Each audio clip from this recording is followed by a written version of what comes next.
CD 1.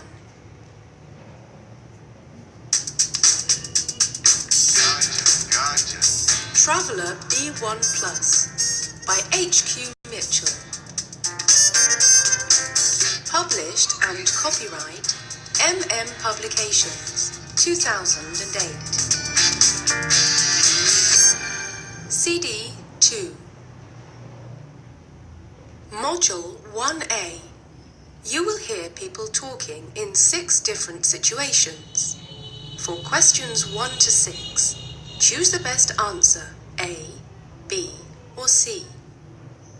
1. You overhear 2 friends talking. Why is Julie happy? A. Because she's starting university in September. B. Because she's going to New York. C. Because she's going shopping. Module 5A. You will hear short conversations. After you hear each conversation, you will be asked a question about what you heard. Choose the picture which answers the question correctly. 1. Do you want to go for a hike? No, I'm tired. I just want to set up camp. Shouldn't we find a picnic area to eat dinner? Why not just make dinner when we find the campsite? Which road sign should they be looking for?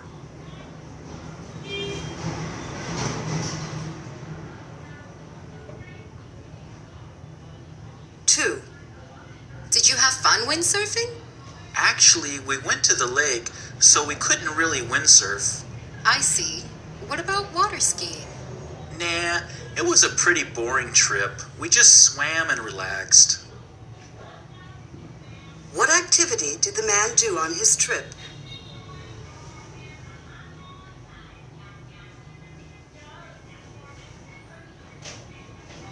3. Do you want to play some pool tonight? I prefer something more active. How about bowling? Actually, why don't we play table tennis? That's not a bad idea. What activity do they decide to do?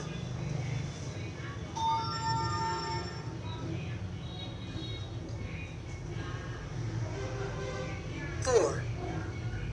I heard you joined a band. Are you playing the drums? No, I want to learn how to play them, though.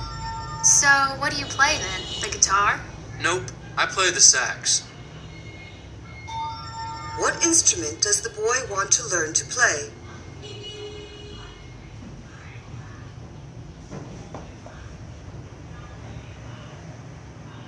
5. I heard your brother is performing this weekend. Yeah, with his band. Oh, I thought he played solo. Do they wear cowboy hats? Of course not. He plays the guitar in a rock band. Which picture shows the girl's brother?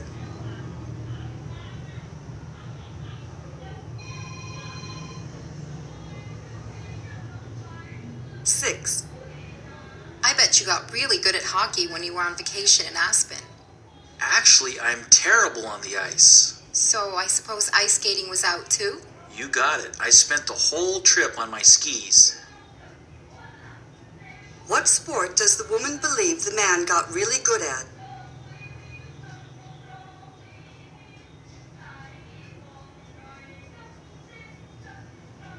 7. Why were you so late this morning? My alarm didn't go off at the right time. What time did it go off? At 4 in the morning. Oh no. What time was it supposed to go off? At 7. I didn't realize I was late until 9 when I woke up. And that's when I'm supposed to be here. What time did the man's alarm actually go off?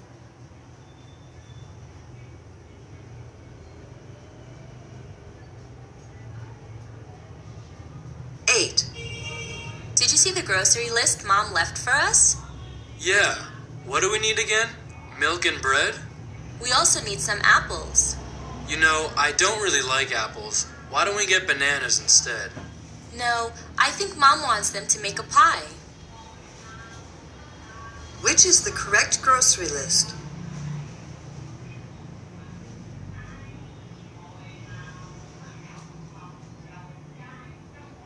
9. Did you guys go dancing last night? Nah, just the same old thing. Oh, dinner and a movie? Actually, this time, we didn't even do the dinner part. Where was the woman last night?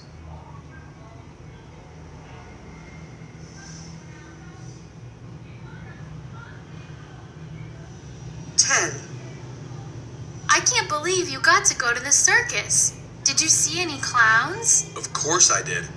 They were making balloon animals for us. My favorite part was the stunt horses, though. Did you see any lions? Unfortunately, they weren't there this time.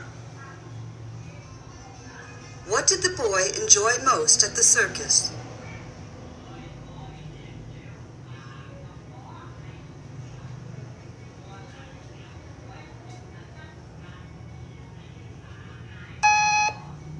You're looking very happy. Have you had some good news? I'm going to New York. That's fantastic. My aunt lives in Manhattan, so I'm going to stay with her. You'll be able to do lots of shopping. I know. I can't wait. I'm going to get some new clothes because I'm starting university in September. You're so lucky. You're going to look really cool. You must go to Century 21. I've heard they sell designer clothes there and they're a bit cheaper. I will. Module 5B. You will hear 5 different people, friends of a man called Jack, giving their views on the theatre. Choose from the list A to F what each speaker says. Use the letters only once. There is one extra letter which you do not need to use. 2. You overhear this conversation. Where did the 2 women first meet? A. At school. B. In the art gallery. C. In Wales.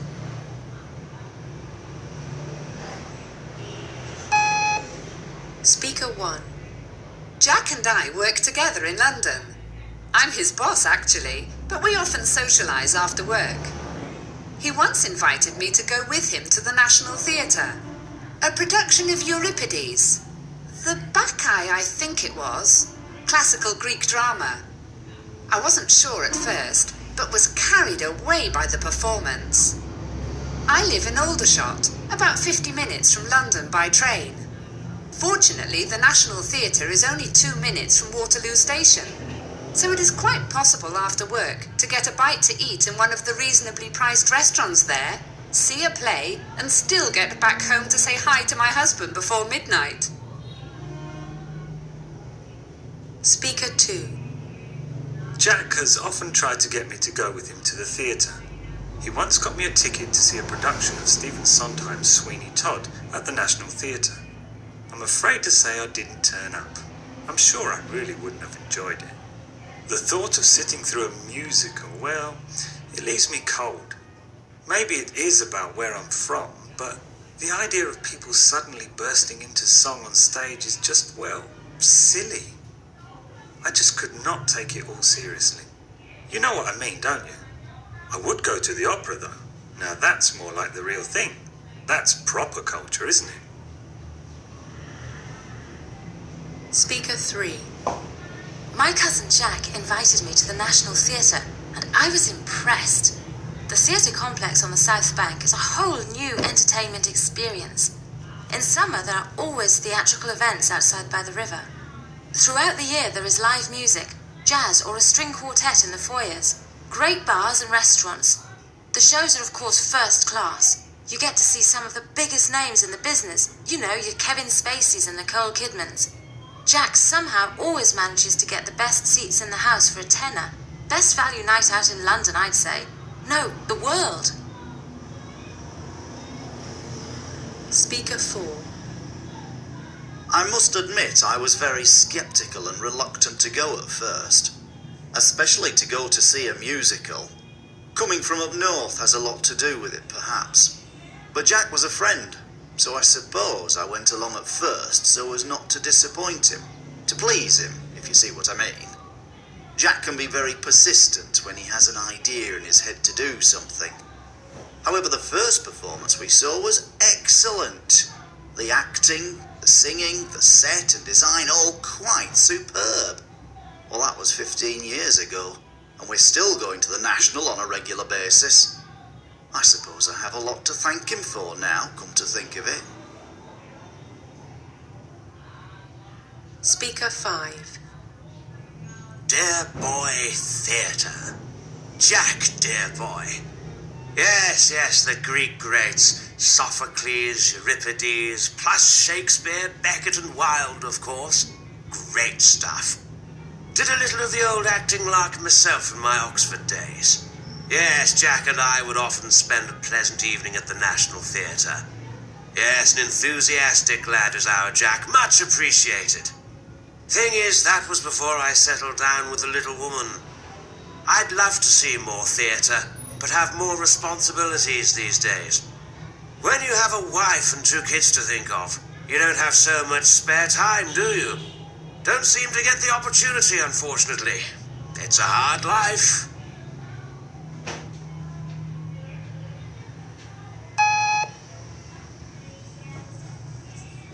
Excuse me? You look just like someone I went to school with. Are you Emma Jones? Sue? Is that you? How are you? I'm fine. So what have you been up to all these years? I'm a doctor now and I got married last year. Congratulations, that's wonderful news. So, what do you think of the exhibition? The paintings are beautiful, especially this Welsh landscape. I can almost smell the flowers. That's a relief. Why? Oh, are you the artist? Yes. Well done, Sue. You're very talented. Module 5, Roundup.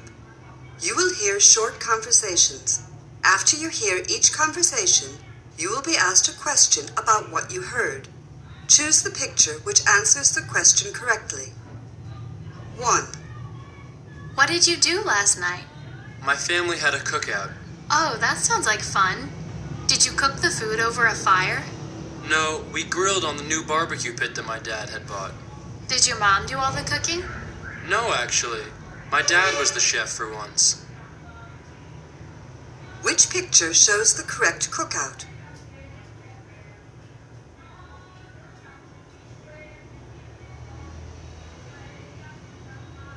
2. Do you like extreme sports?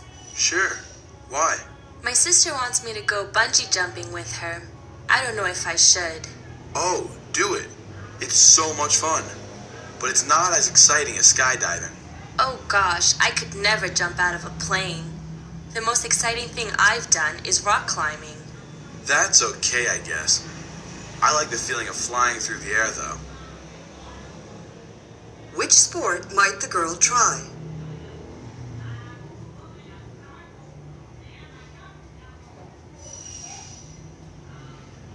3. The movie starts in 10 minutes. Hurry up.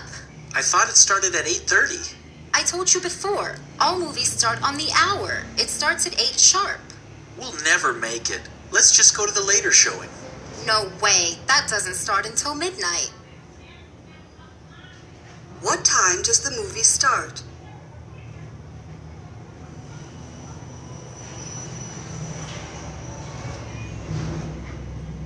4. Do you have the money for the tickets? It's right here. 20, right? No, I think they are $10. Right.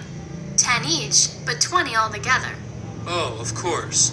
You're right. But look, they're on sale. Buy one, get one free. How much will they pay for the tickets?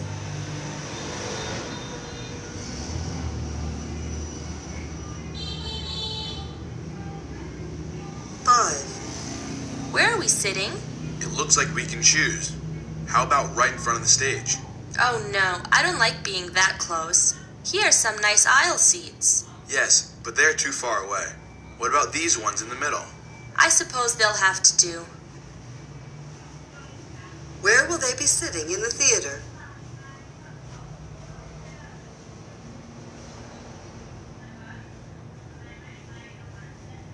6. 6. Did you try to call me last night? Yeah, I couldn't get through. Were you the one on the phone all night long? No, I was reading. It must have been my sister. You were reading all night long? Well, I was listening to music too. What was the girl doing last night?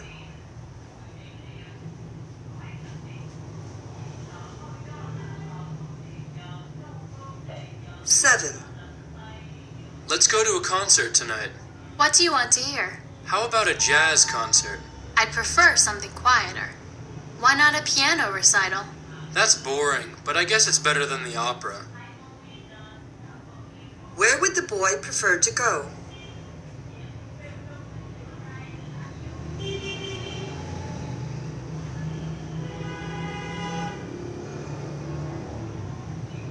Three. You overhear somebody talking on the phone. Why is he not going to the wedding? A. Because he has to go to a birthday party. B. Because he has to pick someone up from the airport. C. Because he has to go to a seminar. Module 6A. 2. You will hear an interview with an expert talking about conservation work in Australia. What kind of activities does he say people taking a gap year can do in Australia? I know you want to go to the wedding, but we have to go to my mother's birthday party. Yes, I know Jane is a close friend, but my mother will be upset if we don't go. The whole family will be there, even David. I'm picking him up from the airport on Saturday morning. Anyway, did you order the flowers? Good. Now, about Jane. Let's meet later and get the wedding gift. We'll buy them something nice to make up for not going, okay? I've got to go now. I'm on my way to a seminar. Right, the one I was telling you about the other day.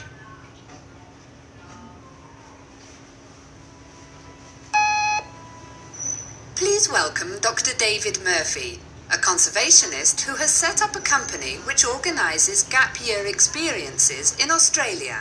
Good evening. David, first, can you tell us what inspired you to set up this company? Sure. Basically, it was my interest in educating people about conservation work. Can you tell us a little about the main environmental problems in Australia? Australia has been isolated from the rest of the world for millions of years. As a result of this, the wildlife and plant life which have evolved there are not found anywhere else. However, the damage caused by human activity and climate change could permanently affect Australia's unique wildlife and landscapes. If we don't help to protect this environment now, we could lose it forever. What kinds of activities do you organize for people taking a gap year? Well, we arrange conservation projects in different parts of Australia. For example, you could spend 3 months in Adelaide monitoring rock wallabies. Rock wallabies? Rock wallabies are kangaroo-like animals that live in rocky areas. Their numbers are dramatically decreasing. This is because they are killed by foxes and wild dogs. Also, other animals like goats compete with the wallabies for food. We must keep a close eye on wallaby populations and try to protect them, otherwise they could become extinct in the future. I see. Another project involves planting trees in fire-ravaged areas of Alice Springs. There is also another project in Mount Gambier, which involves removing invader plant and animal life from lakes. You see, when a new creature takes up residence in a lake, it can cause significant damage to the environment.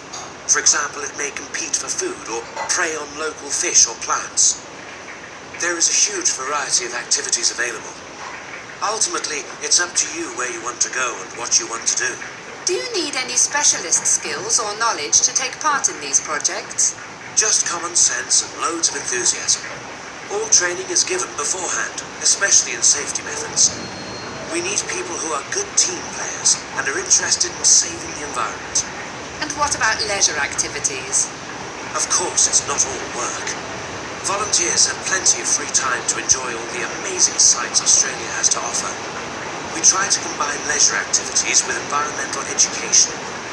For example, some of our volunteers have been snorkeling with turtles while visiting one of the islands off the Great Barrier Reef. And don't forget, there are lots of opportunities to go surfing. In your opinion, what can people gain from this experience? Well, by taking part in our projects, they are making a positive contribution to conservation, but they also have the opportunity to see the fascinating beauty of the Australian outback. Our projects combine travel, fun, and hard work.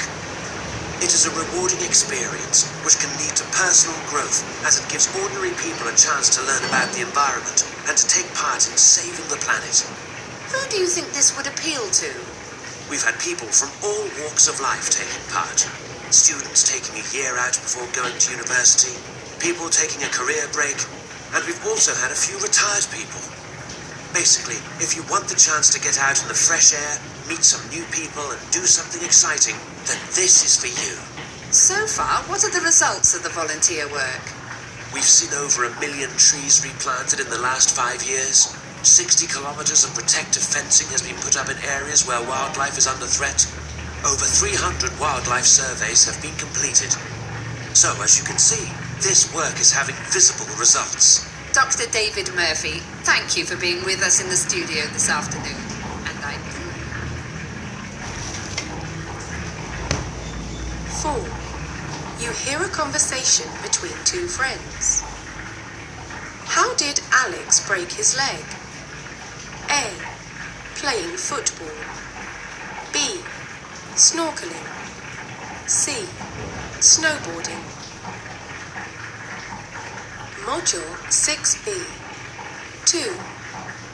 You will hear a radio interview with a meteorologist about Hurricane Katrina. Which topics are mentioned? What happened to your leg? Don't tell me you broke it in the football match on Saturday. You were playing, weren't you? Yeah, but afterwards I went snowboarding. Snowboarding? Cool. It was until I hit the tree. Oh, no. I can't believe your mum let you go. Remember when I wanted you to come snorkeling and she said no way? It took a lot of persuasion, but since I did okay in my exam, she gave in. I bet she wasn't too pleased when you came back on crutches. You should have seen the look on her face.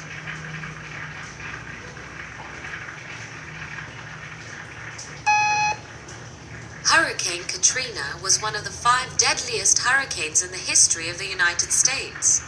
It occurred in August 2005 and killed over 1,800 people. However, the most severe loss of life and property damage occurred in New Orleans, Louisiana, where thousands of people lost their homes. Joining us is meteorologist John Soho. He will help answer some questions about Hurricane Katrina. Hello. Well, to start off, Hurricane Katrina was a Category 5 hurricane. These storms are rare and very, very dangerous. The high winds and the heavy flooding usually cause massive building destruction. In New Orleans, for instance, over 80% of the city was flooded, which means most of the buildings were either destroyed by the storm or rendered useless by the floods. Exactly where did Hurricane Katrina come from? Well, Hurricane Katrina formed as a large storm over the Bahamas on August the 23rd, 2005. It then started to move over Florida. Although the storm weakened over land, it regained hurricane status about 1 hour after entering the Gulf of Mexico.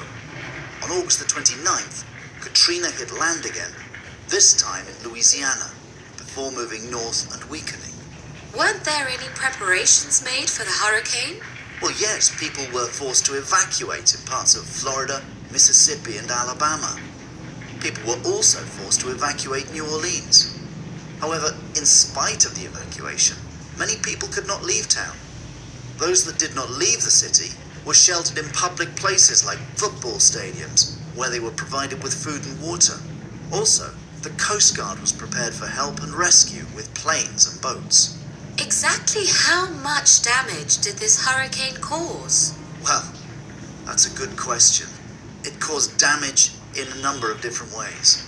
Hundreds of houses, as well as businesses, were lost, leaving many people without an income and without a place to live. Also, Katrina had a major impact on the environment. It caused beach erosion and damage to 20% of the local marshes. This affected many of the local species, such as marine mammals, turtles, fish, and ducks. Also, a lot of the floodwater contained sewage, bacteria, and toxic chemicals that affected the health of the local residents, as well as of the local animals. So what is being done to help people in New Orleans? The government is helping to rebuild roads, bridges, and houses. First of all, it was estimated that it would cost about $100 billion to repair the damages. Also, over 70 countries around the world have donated money and services in order to help hurricane victims. There are also charity organizations, such as the American Red Cross and Habitats for Humanity, which are offering volunteer work and donating money in order to help rebuild New Orleans. Despite what we may think, every little bit helps. In general, what can one do to prepare if such a hurricane were to hit again? Well, it's important to follow instructions. If an evacuation is called for, then you must be willing to leave your house. That means gathering up your belongings and following the orders of the authorities. For instance, in Louisiana, thousands of people gathered in the Superdome, a football stadium, in order to protect themselves from the flooding. Under no circumstances should anyone drive or be outside once the hurricane has arrived. If you are at home, then it's important to go to a safe place. You should stay indoors in a room that does not have any windows, such as a bathroom or in a closet. Also, if a flood threatens your home, be sure to turn off the main electricity. Well, thank you for all your input, John. This was all very informative. 5. You overhear a brother and sister talking. Which excursion did the sister like best? A. The Old Town. B. The Valley of Butterflies. C. The Villages. Module 6. Roundup. You'll hear part of a radio interview with a well-known TV presenter who is also a member of an environmental group. For questions 1 to 7, complete the sentences. Hey sis, how was your holiday? It was fantastic. We went to Rhodes. The hotel had its own private beach and pool. I just sunbathed most of the time or went for a swim in the sea. It was lovely. The water was crystal clear. The kids' club kept Jenny busy in the afternoons. We walked around the old town and visited the palace of the Grand Master, which was really impressive. We also went on some excursions to nearby villages, but my favorite was the trip to the Valley of Butterflies. It was lovely. There are all these little waterfalls, and the butterflies were beautiful. Sounds like you had fun.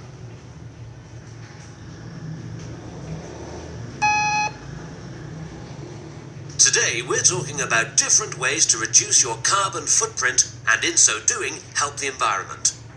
With me I have Jennifer Simmons, a well-known TV presenter and keen environmentalist. She's going to tell us how she tries to protect the environment by reducing her own carbon footprint. Welcome, Jennifer. It's nice to be here. First of all, what exactly is a carbon footprint? Well, to put it simply, it is the effect an individual has on the environment. This is measured in units of carbon dioxide gases released into the atmosphere through everyday land and water use of products, and everyday activities, etc. So in this way you can calculate how many natural resources you use. Exactly. A good way to start is to keep track of your recycling with an ecological checklist. You can do it on a daily or weekly basis and include products used and recycled. Then you can work out how much productive land, water or energy was used to support your lifestyle. Do you recycle? Of course. I have been recycling newspapers, magazines and milk cartons for quite some time now. Other items that I collect and recycle on a weekly basis are aluminium cans, glass and plastic bottles. Another thing I do once a week is collect fallen leaves from my garden and make compost. which I use as a natural fertilizer.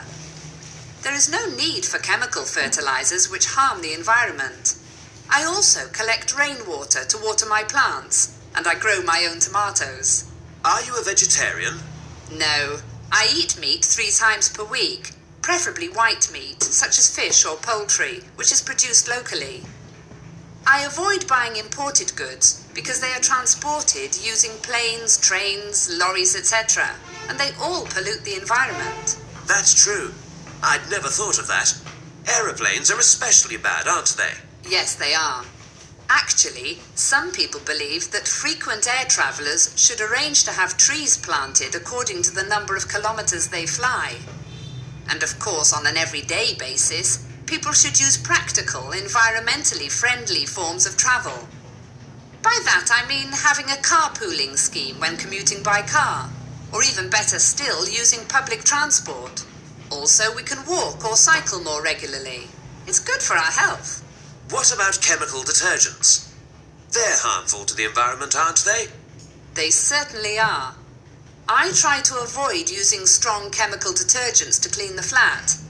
I prefer to use natural vinegar mixed with baking soda, which achieves the same result and is kinder to the environment. What about batteries? They are very harmful to the environment if the acid leaks into the underground water table and affects the ecosystem. So I take them to a specialized recycling center at least once a month. How do you conserve electrical energy? It has been estimated that up to 40% of a household's energy needs require electricity. However, we can change this wasteful habit by installing low-wattage light bulbs, switching off computers, TVs, radios or lights when not in use, and switching off all standby switches on all electronic gadgets. They waste so much unnecessary electricity and power and only increase our carbon footprint. Well, it's time for a commercial break now, and when we come back, we'll discuss how to actually calculate your carbon. 6. You overhear a woman talking to her aunt. Why is her aunt bored? A.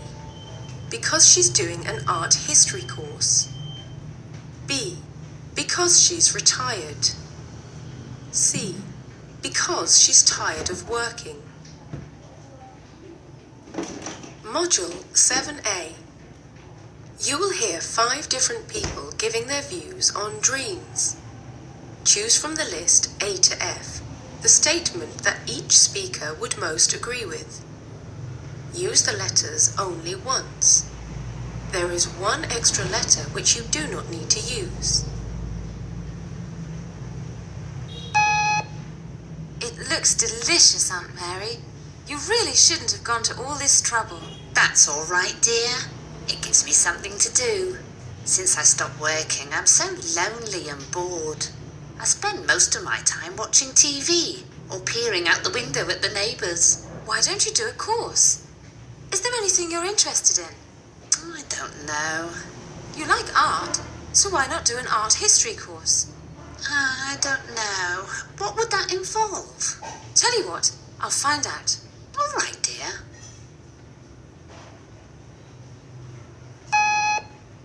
Speaker 1. My grandmother used to scare us all the time by saying her dreams could predict the future. I used to believe her when I was a child, but now I try not to think about dreams too much. The funny part is, sometimes I think I have dreams that predict the future too. I remember once I had a very vivid, disturbing dream about some people playing in a river. There was a small waterfall close to them. Suddenly, a great burst of water came down the waterfall and swept them away. The next day, I saw on the news that several people had been killed in a river in a flood. Still, I think the best thing is to forget dreams like that, because even if they are true, they don't tell you enough about what is going to happen. Speaker 2. I never used to believe that dreams had any meaning.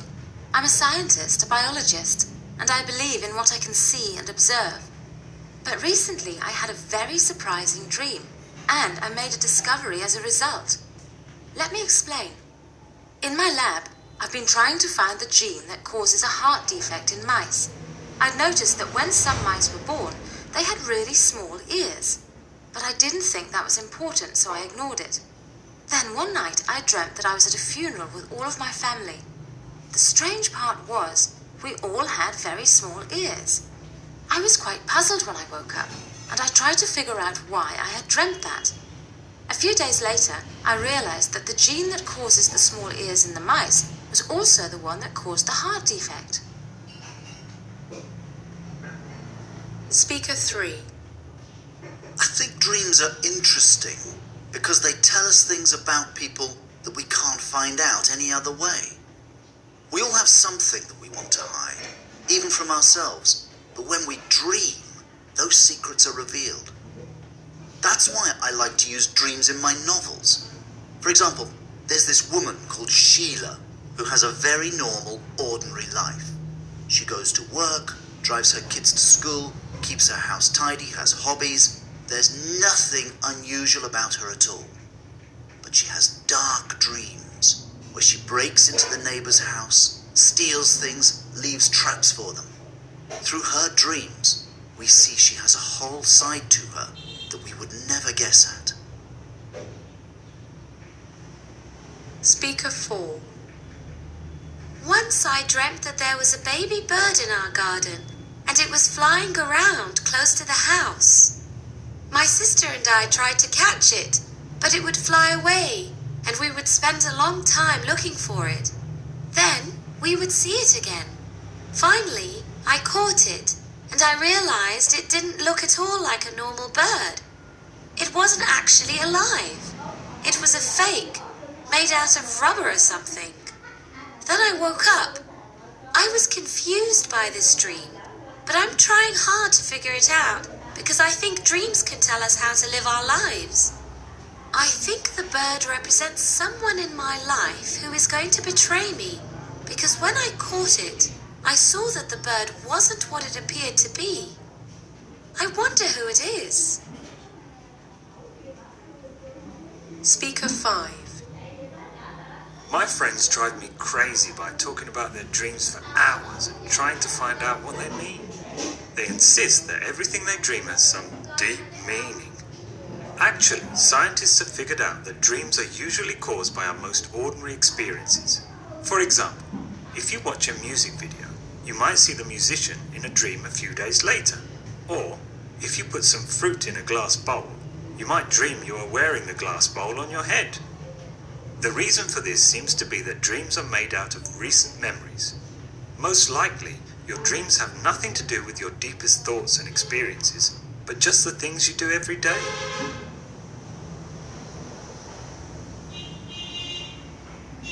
Module 1B.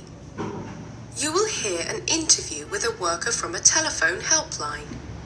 For questions 1 to 6, choose the best answer, A, B, or C. Module 7B. You are going to hear a radio program about a vegetarian festival. You will hear the program in several parts. After each part, you will hear some questions. For each question, choose the correct answer.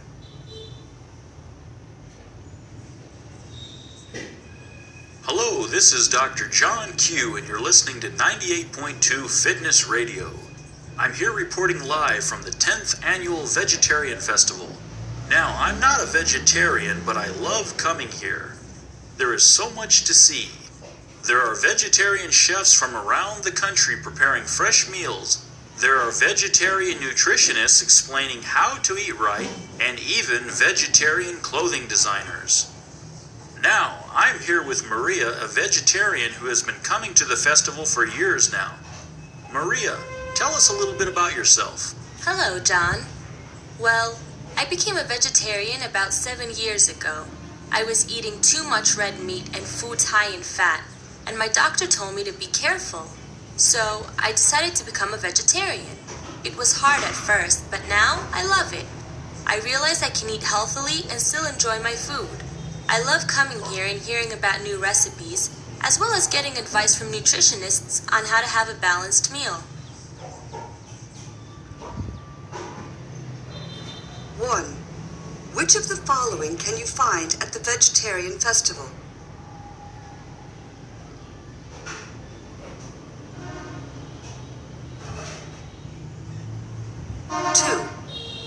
did Maria become a vegetarian?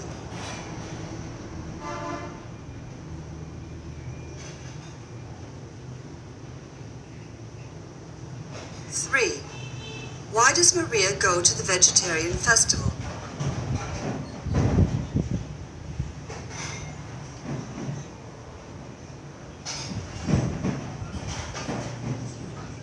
'Well, having a balanced meal is important, especially when you are a vegetarian.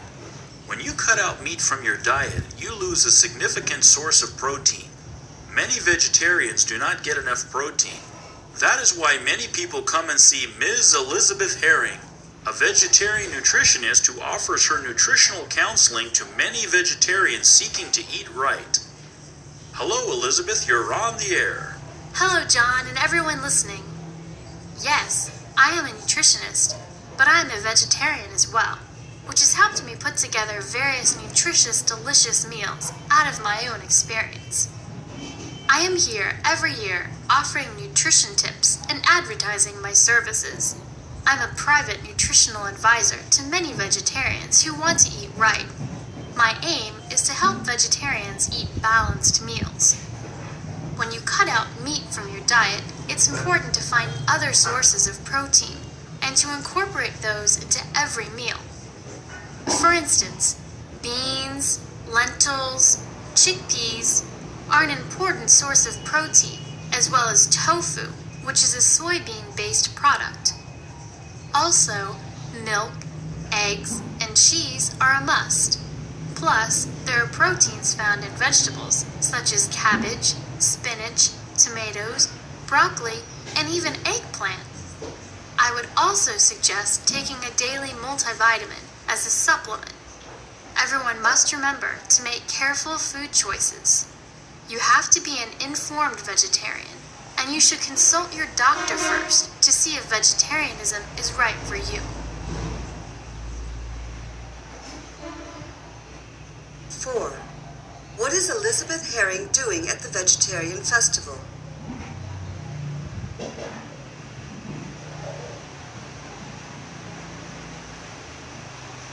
5.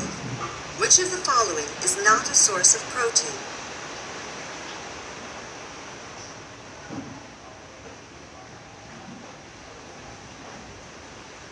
6. What is tofu made from?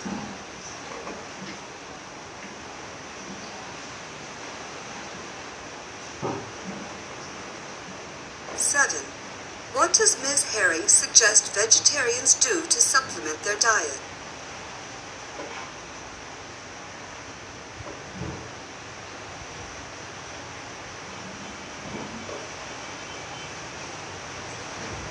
'Well, thank you, Elizabeth. You have been very helpful. Now I'm moving on to this huge crowd of people surrounding the Veggie House buffet. I'm standing next to the owner of the Veggie House restaurants, George Corney, who is here offering a taste of his restaurant's food to hungry festival goers. Hello, George. Nice to meet you. Tell us a bit about Veggie House. Hi there. Well, when I opened my first Veggie House restaurant 5 years ago, I was a vegetarian chef who wanted to convince people that being a vegetarian does not mean eating boring food. I created a whole menu offering various delicious dishes with absolutely no meat in them. Over the years, Veggie House was so successful that I opened up 2 more restaurants and hired chefs to recreate my recipes. 2 things that have stayed on the menu over the years are the soy burgers and tofu steak. Many non-vegetarians who try them can't believe there's no meat. You see, it's all in the spices. I use secret spices that make my burgers and steak taste like meat. My spinach lasagna is amazing too. Oh, and for dessert, most people ask for the green tea ice cream. While you are here, you should definitely try some of our food. Sounds great, George. I definitely will. I think the soy burgers smell delicious. 8. When did George open up his first Veggie House restaurant?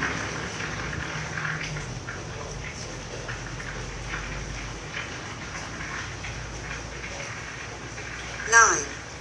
How many restaurants does George have?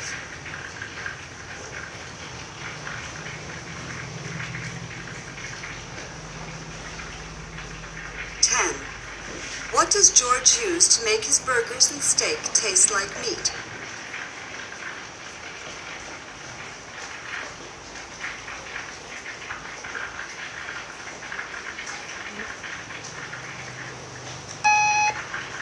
You're listening to Tanya Robinson on this lovely Friday afternoon on London Wide Radio, the radio that connects with the people of London. That was our very own London lady Madonna's latest single. Now it's time to welcome here in the studio Bob Hamilton, a worker from the telephone helpline Youth Connect. How are you doing, Bob? I'm doing great, Tanya. Glad to be here. Bob, I have a question. There are several telephone helpline services offering information and advice. How is Youth Connect different? The answer lies in our name, Tanya, the word connect. That's what we try to do. We try to put our young callers in touch with the help or advice they need. Let me explain. Young people face more difficulties growing up today than perhaps at any other time. There is the stress of school life and more exams. Families are under huge pressure just making ends meet. Young people, as they grow into adults, face new worries about relationships, health and happiness. Now, this is where we, the workers at Youth Connect, come in. We know we are not supermen or women. We haven't got all the answers to the world's problems, but we do our best to put every young caller through to someone who can give them the help they need. We make the connection. And how do you do that, Bob? I'll give you an example. A young caller I spoke to the other day told me he was having trouble sleeping at night. I asked him if something traumatic had happened to him lately to disturb his sleep, and he said that no, nothing of that sort of thing had happened to him, but he did say that he was under a lot of pressure at school. Aha, stress, I thought. So I told him that he needs to find a way to unwind, to take his mind off things. But of course, I was also able to put him through directly to the health service helpline for young people, staffed by psychologists and doctors. Sounds good to me, Bob. But what if you were just lonely and needed to chat? It is often a very lonely experience growing up in a big city, but fortunately in London, we can find a local youth group and put the caller in touch with a worker like me in their local area. And if they only want to talk on the telephone, there are a number of services that offer just that, which we put them through to. We can also send them an information pack for young people in the post. Well, that's about all we've got time for, folks. Our thanks to Bob for his time here today.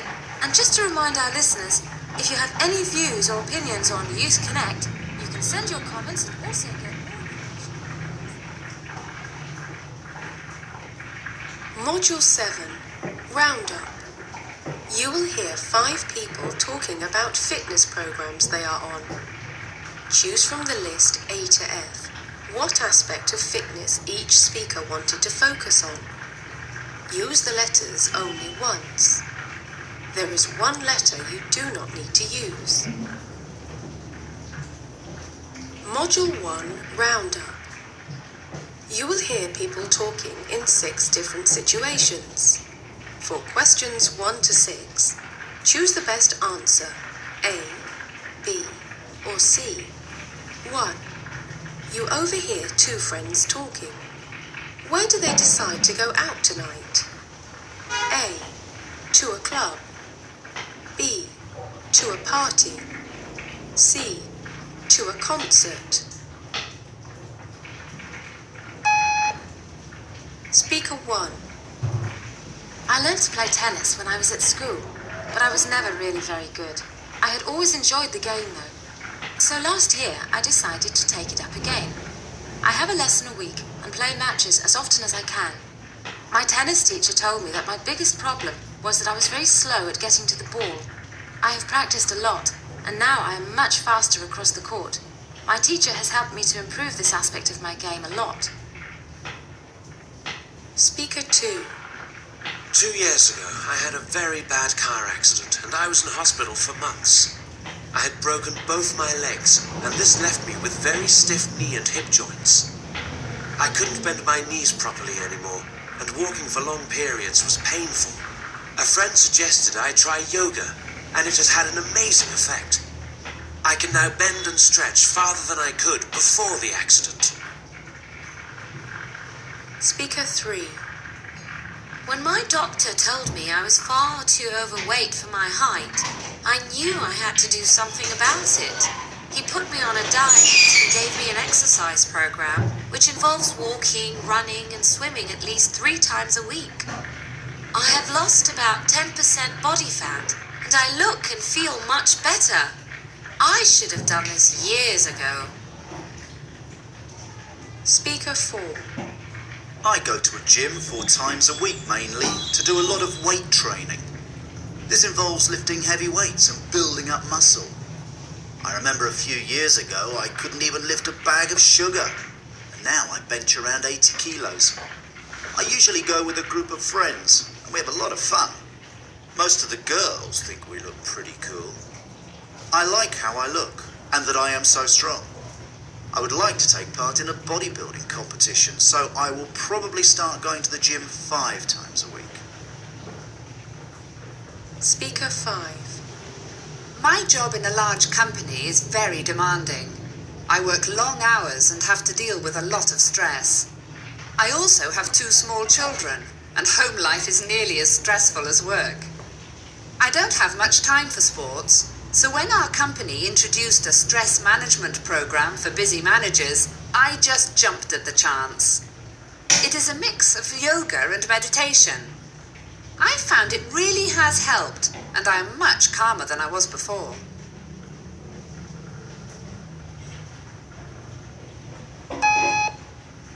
So, where are we going tonight? I'm not sure. There's a concert at the town hall. No, we're too late. We'll never get tickets for that. You're right. Okay, let's go to Club 77 then. Again? It's getting a bit boring there. Isn't anyone having a party tonight? No, Kevin's having one tomorrow, remember? Listen, let's go to Club 77 until we get bored. Then we can go home. Okay, I suppose it's not so bad on Friday nights. Module 8A. You will hear people talking in 7 different situations. For questions 1 to 7, choose the best answer, A, B, or C. 1. You will hear part of a TV interview with the Chief Executive Officer of a computer company. What has he announced? A. His company wants to give computers to African students. B.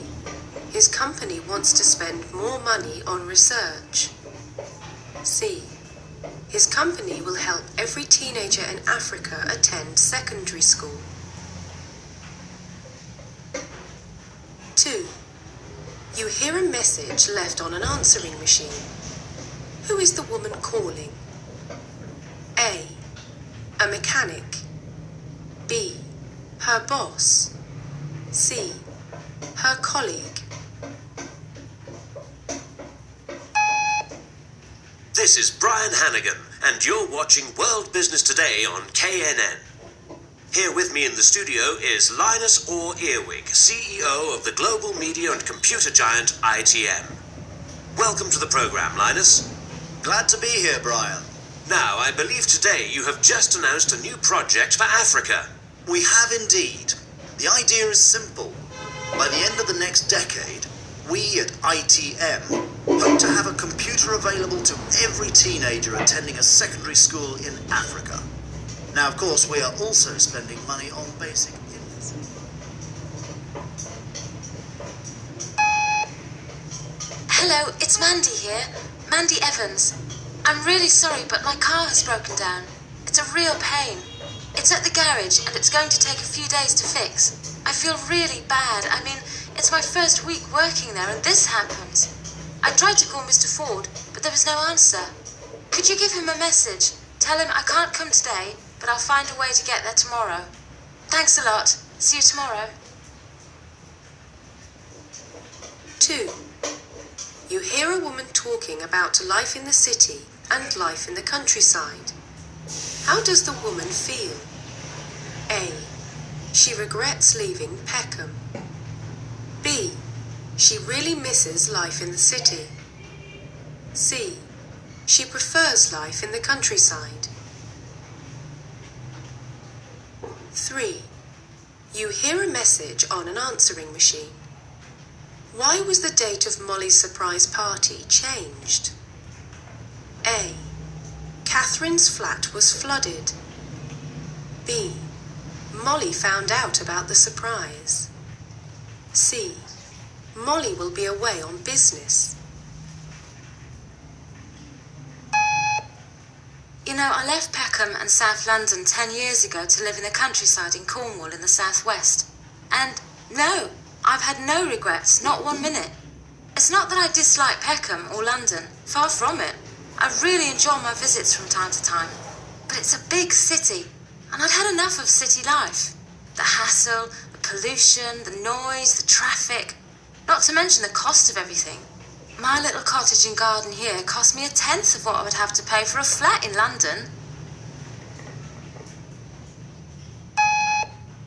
Hello?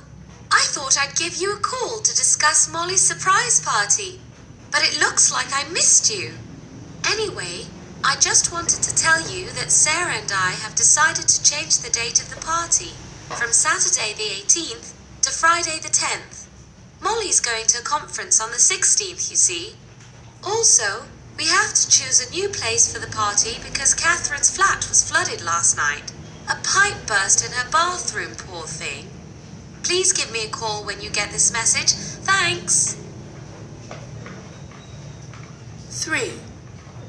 You hear a man called Glenn talking on the phone to his friend, Roger. What does Glenn want? A. Advice on a birthday present for Camilla. B.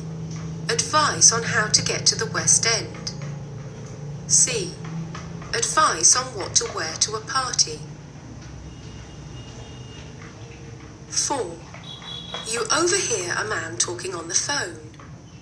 What does he need to get from the supermarket? A. Bread. B. Fruit. C. A newspaper.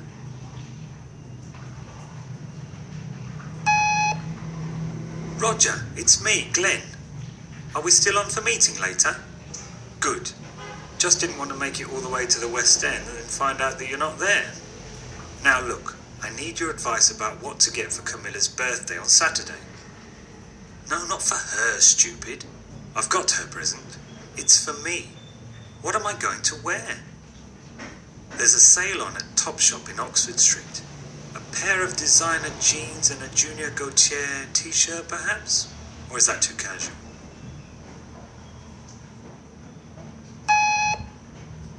Hi, Ruth. Did you go to the supermarket today? No? Okay, then. I'm outside the supermarket now. Is there anything we need? Some fresh fruit or vegetables or something? Oh, yeah. You went to the market yesterday. A what? Newspaper? No, I got one on the way to work this morning. What are we having for dinner tonight? Sounds lovely. We're going to need some bread with that. I'll pop in and get some. See you later, okay? 4. An advertising executive is addressing a secondary school audience. What point does he want to make? A. Computer skills are all important. B. The internet has changed the business world. C. Confidence and enthusiasm are important qualities. 5. You hear 2 friends talking. What is the girl's problem? A. She hasn't got many friends. B. She doesn't like one of her friends. C. Her best friend hates her.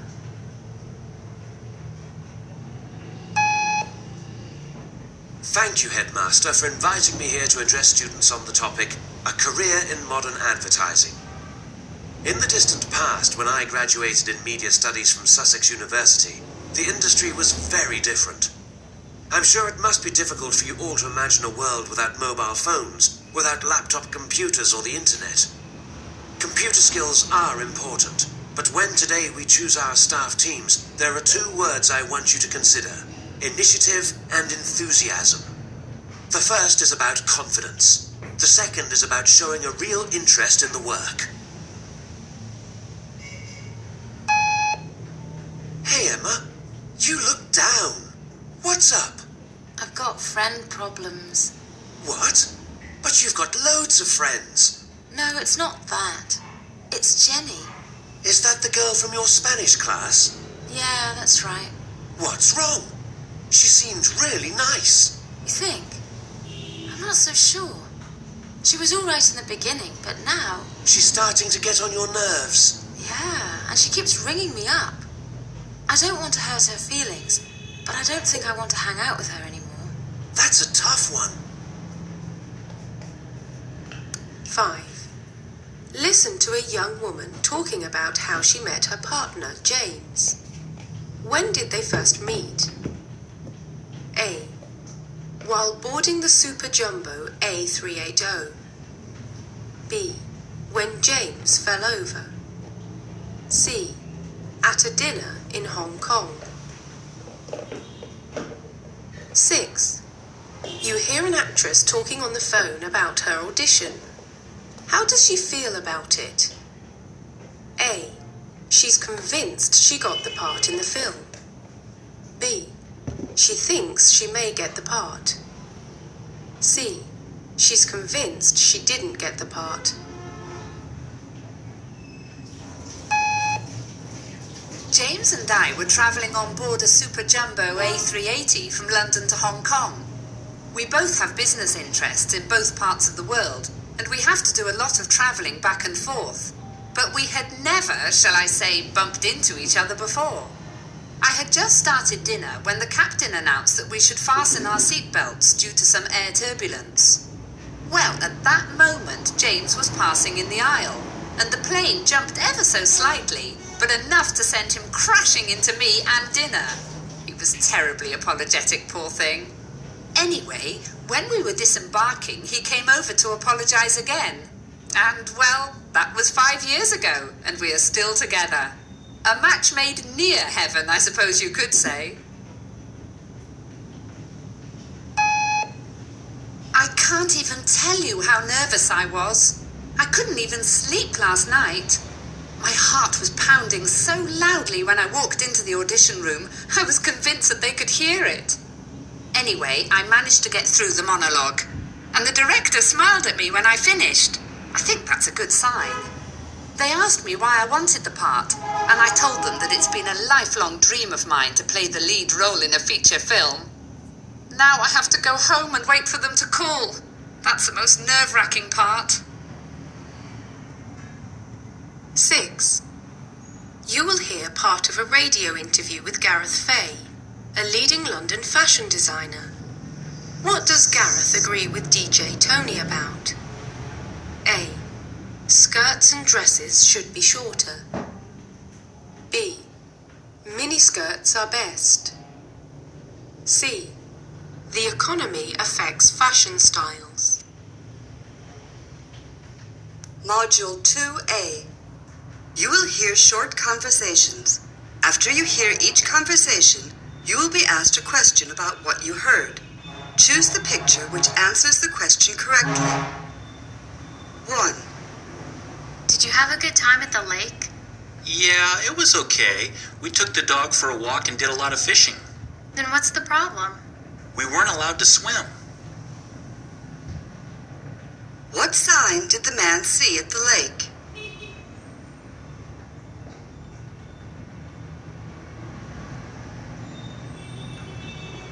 2. Did you get the train tickets? Actually, I booked us a cruise. What? It will take forever to get there. Let's just take a plane. No way. You can see much more from a boat. How are they going to travel?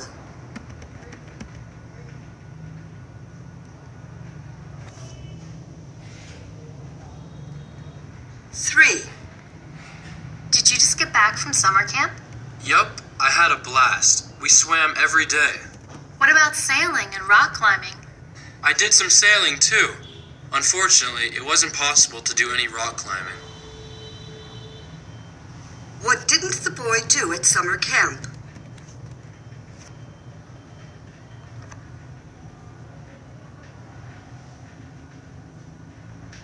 Four. All right, ma'am. I have you down for a minivan, is that correct? Actually, it's just me traveling. So could I have something a bit smaller? Of course. How about a two-door pickup? Well, I'd prefer something more feminine. Do you have just a simple four-door mid-size car? Certainly. It will be ready for you at the rental office tomorrow morning. What kind of automobile will the woman rent?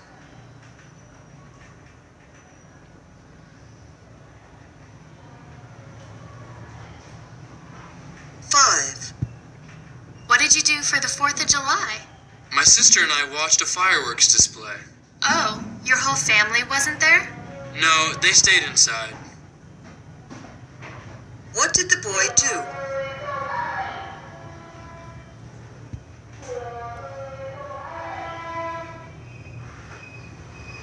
Six. Hang on a minute while I park the car. No, you can't park here. Didn't you see the sign? Oh, right. I thought it was a no right turn sign. There's one of those too. Just park across the street and we can walk over. Which sign didn't the man see?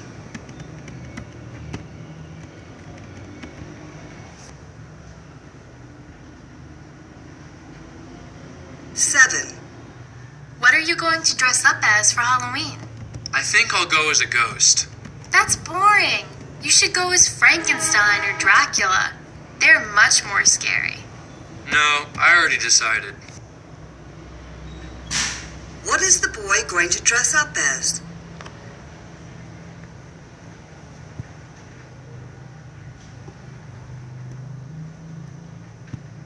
Eight. Did you have a good Thanksgiving?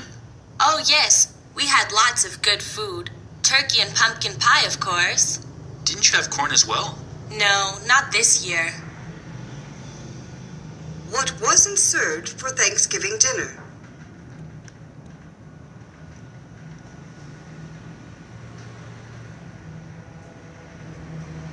Nine. Do you have a seating preference, sir? I don't want to be on the aisle. How about a window seat? The view will be fantastic. I don't like the window either. Well, I'm afraid the only choice left is one right next to the bathroom. I guess it will have to do. Which picture shows the man's correct seat?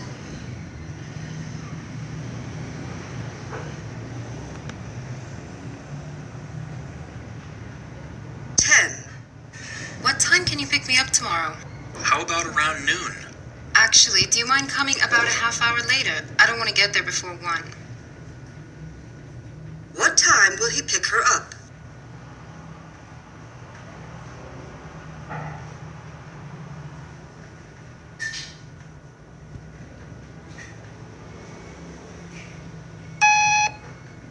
On the eve of London Fashion Week, a warm welcome to Gareth Fay, one of Britain's brightest new designers. Now, Gareth, I'm told that this year, with a lot of gloom and doom around about the economy, it's out with the miniskirt and back to longer styles. Is this true? Well, that's about right, Tony. Historically speaking, there appears to be a link between economic prosperity and the hemline, the length of the skirt or dress.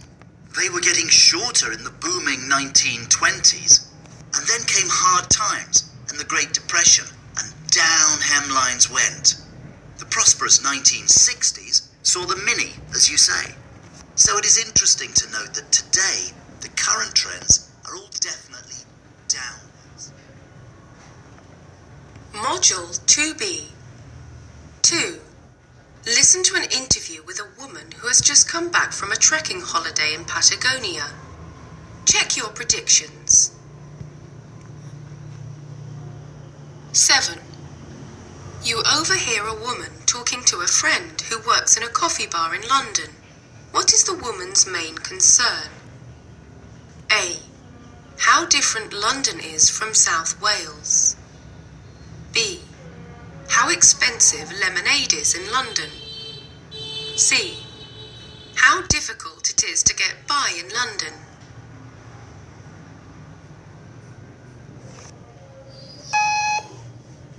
I'm joined in the studio this afternoon by Jane Waters, who has just returned from a trekking holiday in South America. Hello. Tell us, Jane, what exactly does a trekking holiday involve?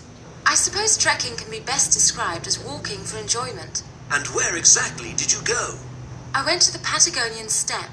It's a huge, almost empty place. The only thing moving when I was there was the wind. Some people think it is a lonely place. For me, it's beautiful, and it gave me the chance to think deeply. I work as a doctor in a big city, and I am always very busy. So the peace and quiet of the trip was one of the main reasons that I decided to go to Patagonia. I see. I think we all benefit from standing back now and again and looking at our lives and what we want to achieve in the future. But is there anything else for the visitor to do? Oh, yes, there's lots. I went horse riding and mountain biking, as well as walking for hours through the grasslands or pampas. While I was doing that, I saw these extraordinary condors circling in the air above me. There were also sheep everywhere. Patagonia is well known for its sheep, and the shepherds out there are called gauchos. I know that Patagonia is not a rich place. I believe that most of their money comes from cattle. Did you visit any of the ranches?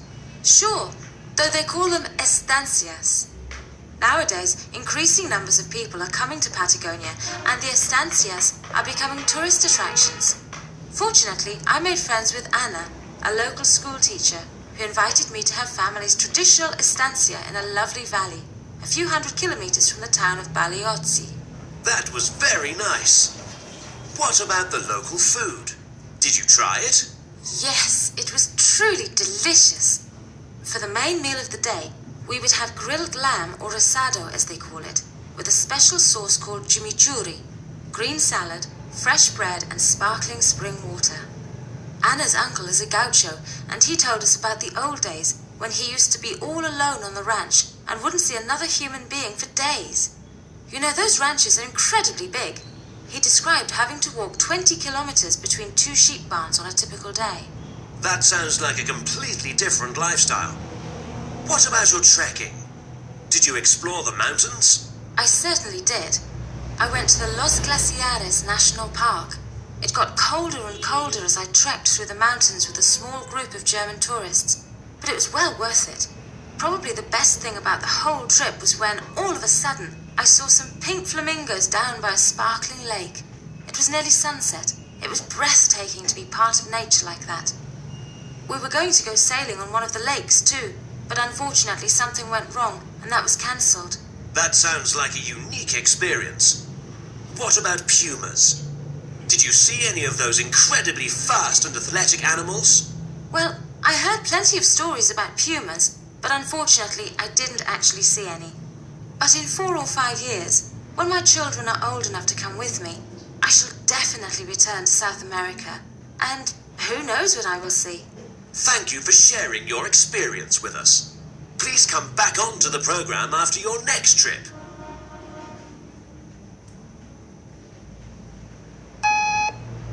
I'll have a pint of lemonade and lime. Thanks, Moira. Won't be a moment, June. Here you are. That'll be £2.80. £2.80? My goodness! Sorry, Moira. I know it's not your fault, but ever since I arrived here from South Wales, it's been so difficult to make ends meet. I'm on a student grant. Everything is so expensive. Food, the rent and a ticket to the cinema or theatre is just astronomical. What about a bottle of still water? Sorry, June, that's even worse. £2.90. Tell you what, keep the lemonade. Have it on me. Oh, and just so you know, Brendan, the bar manager, is looking for staff in the evenings. Module 2, Roundup. You will hear short conversations. After you hear each conversation, you will be asked a question about what you heard. Choose the picture which answers the question correctly. 1. Have you decided where you want to go on vacation? I have it narrowed down to 3 places. How would you like to go to the mountains on a skiing trip? Oh no, it's too cold for that. I'd rather go somewhere warm. Okay then, how about the desert? Of course not, that's too warm. What about a nice tropical island somewhere? That sounds nice, actually. Where will they most likely spend their vacation?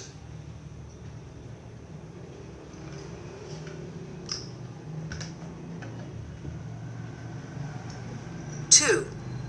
I just had the most amazing weekend by the ocean. Oh yeah? Did you go swimming and surfing?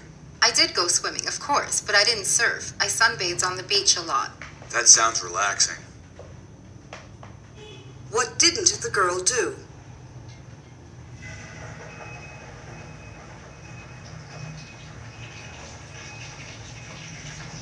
Three. Did you have a good vacation? Were the mountains nice? Very nice. I love mountains. It was the perfect trip. Did you go rock climbing or skiing or anything like that? Oh no, I don't know how to rock climb, and there wasn't enough snow for skiing. I see. What did you do then? We spent most of the time swimming in the lake. Which place did the man visit?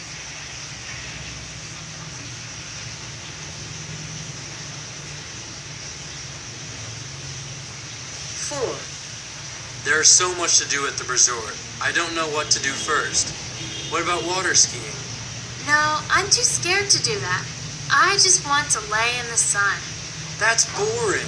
At least let's do something in the water. Jet skiing is pretty easy. I like the sound of that. What activity will they probably do?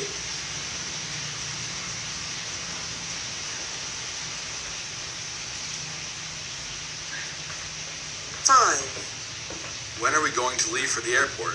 Our flight is at 9, so I thought maybe we should leave around 7:30. I'm not sure that will give us enough time to get there. There might be a lot of traffic. Oh, you're right. What time do you think is best? How about 7? Isn't that a little early? It usually only takes half an hour to get there. Yeah, but as I said, there might be lots of traffic. Plus, I'd like to do some shopping at the airport. Okay, good point. What time will they leave for the airport?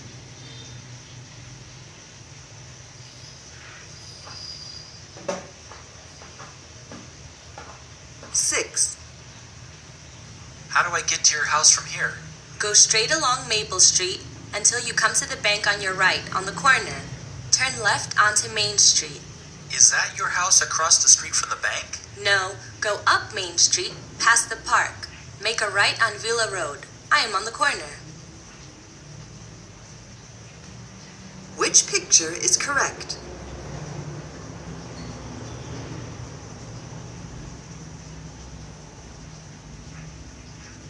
Seven. When are you leaving for vacation this year? Well, the plan was for 3 weeks in July, but it seems that with all the workload, July is out of the question. So, will it be August again like every year? Personally, I would rather go in September than August, but it isn't up to me.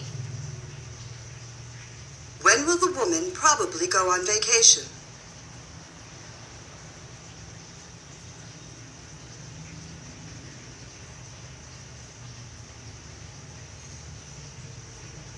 Module 8B. 2. You will hear an interview with an industrial psychologist on shopping trends, the media and the role of parents, and the media and advertising. Which topics are discussed? Module 3A. You will hear 5 different people talking about jobs and job qualifications. Choose from the list A to F what each speaker says. Use the letters only once. There is one extra letter which you do not need to use.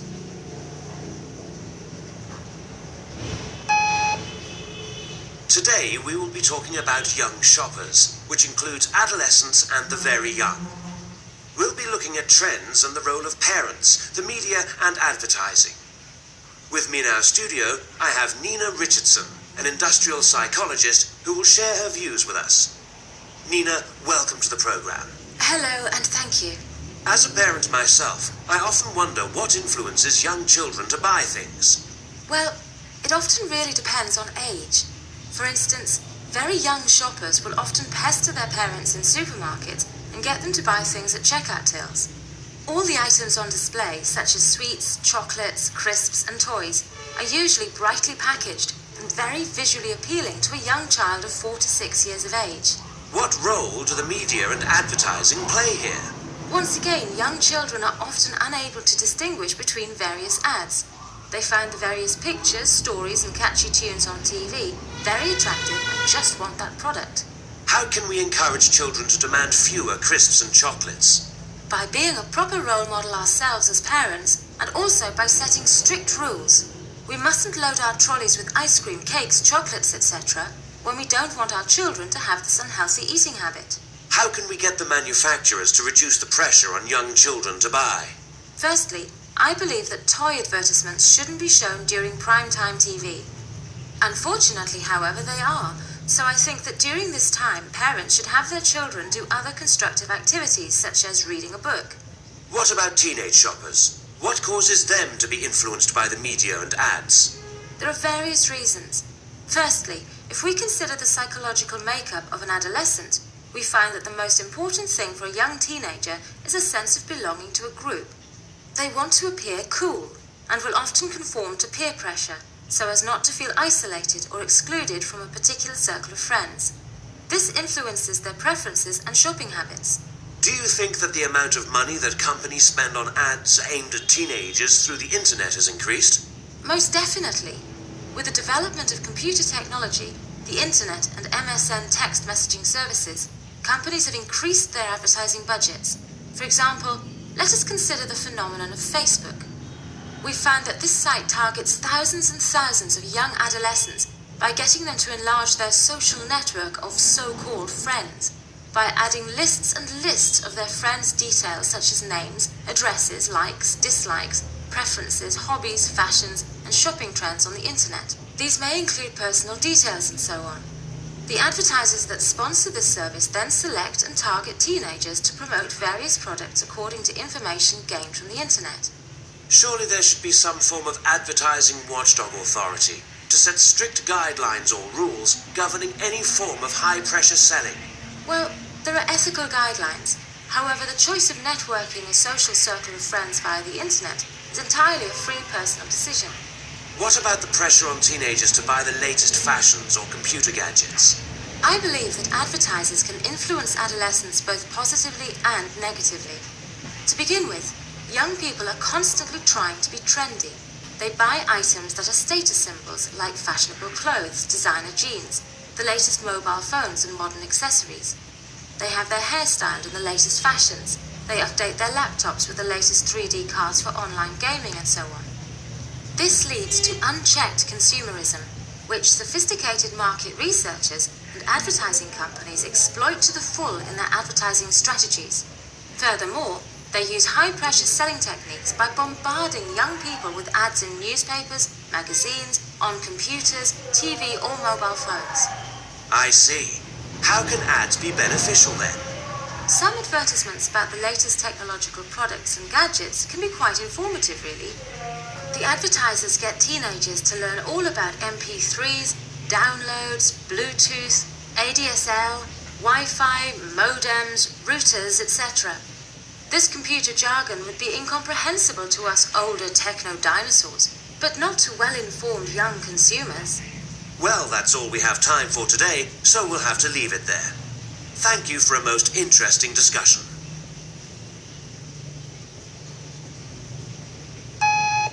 Speaker 1. I want to become a TV presenter when I leave school. My media studies teacher told me it's very difficult to get a job in television, and I need some relevant work experience, so I applied for a job as a runner at a local television station. My main duties are making tea, answering the phone, filing and photocopying. I sometimes get to do some research on the internet for programs. But overall, it's not as glamorous as I thought it would be. I haven't even met any celebrities. I guess everyone has to start at the bottom. I hope all this running around will eventually pay off, and I'll become an award-winning TV presenter on the BBC. Speaker 2. I really want to work in the motor racing industry, so I did some research on the internet to find out what qualifications are required. Since I'm interested in car design, I narrowed down my search to engineering jobs. The engineers are the people who design, build and test racing cars. It sounded like the perfect job for me. I discovered that I need a degree in mechanical engineering. I'd like to go to Birmingham University because most of my friends are planning to go there. I checked the university website and they do the course I want. At the moment, I'm studying maths, physics and chemistry, which are all relevant to engineering. The university requires at least 1 A grade and 2 Bs, so I'm going to have to work very hard over the next 2 years. Speaker 3. I'd been looking for a part-time job for a long time with no luck, so I decided to go to the careers office to try and get some guidance. The careers counsellor told me that I needed to do some work on my CV and how to fill in job application forms. As well as listing my qualifications, I needed to emphasise any previous work experience and highlight what I learned from the job and what skills I've gained. I also had to add a section on extracurricular activities, as this shows I have some interest outside of school. At the careers office, there was a list of companies which offer work experience over the summer, so I filled in some application forms and I hope to hear from them soon. Speaker 4. I became a chef because of my mother. She is an excellent cook, and she always encouraged me to experiment and have fun in the kitchen. One day, when I was 15, I decided to make some jam. We had fields full of fruit trees surrounding our house, so the ingredients were easy to find. When I gave my mum a sample to try, she was very excited, so much so that she sent a jar to a local supermarket. They liked it and asked me to make some more. That's how my business got started. Soon I was supplying all the major supermarkets in the UK. At the age of 18, I made my first $1 million. Despite making all that money, I still felt that I needed some qualifications. So after leaving school, I did a cookery management course at college. Speaker 5. I had a problem deciding which A-level subjects to study next year. You see, I have no idea what kind of job I'd like to do. I got really stressed about it because it's an important decision. So I decided to ask my teacher for some advice. I'm definitely not good at maths, and I don't really like it, so we ruled that out immediately. I do like biology, and I got a good mark in my last exam. I also think it's a good idea to speak a foreign language, and I've been doing okay in Italian. It was more difficult to come up with the third subject, but in the end I chose English literature because I had good marks in it, and I enjoy reading and analysing novels. Module 8. Roundup. You will hear people talking in 7 different situations. For questions 1 to 7, choose the best answer, A, B, or C. 1. You hear a man talking on the radio. What does the man feel is the best way to reduce stress? A. Taking pills. B. Finding time to relax. C. Going to the doctor. Module 3B. You are going to hear a radio program about a foreign language learning convention. You will hear the program in several parts. After each part, you will hear some questions. For each question, choose the correct answer. Listen to the introduction and note the example question below.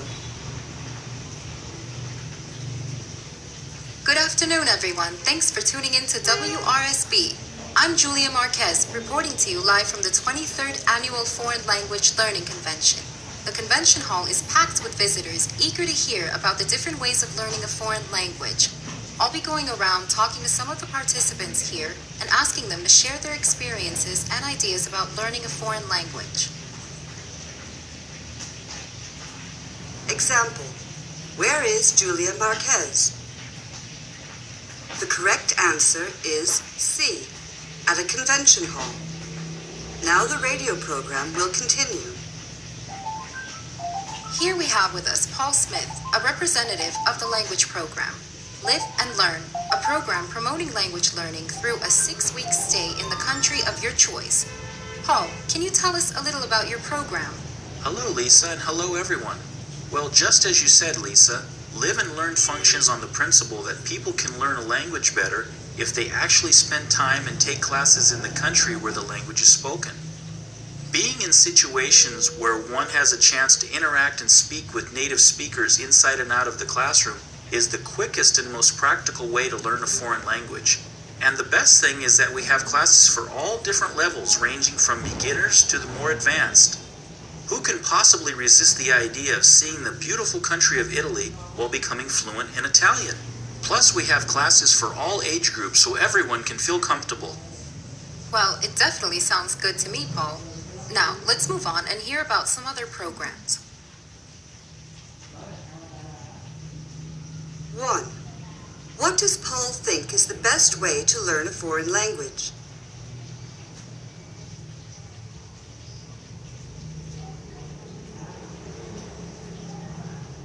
Two. How are the classes in Live and Learn organized?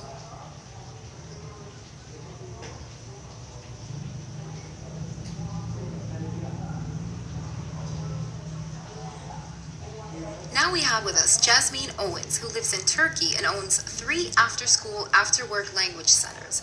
Jasmine, tell us a little about yourself and your language centers. Yes, of course. Well, I started out as an English teacher with a small school that offered classes from 3 p.m. until 11 p.m., times that were suitable for working adults and children who wanted help learning a language after school. Things were going really well, and I loved my job. After 2 years of saving money and adding more rooms to the building, I hired 4 other teachers to teach German, French, Italian, and Spanish. Then our student numbers increased, and now I own 3 schools. People just keep coming. They seem satisfied. Our flexible hours, small classes, and special attention make our schools a popular choice for people looking for efficiency and convenience. If things go well, I'm hoping to add Japanese, Greek, and Portuguese. We hire only college graduates with language degrees. Plus, all of our teachers are certified. Well, Jasmine, it seems like a good deal. It seems like learning a foreign language can really happen in your spare time. 3. What did Jasmine do in the past?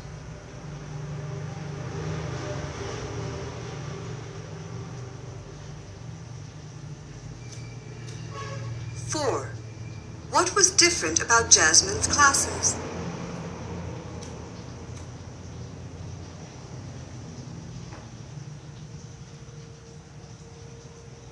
5. Which language is presently not taught at Jasmine's schools?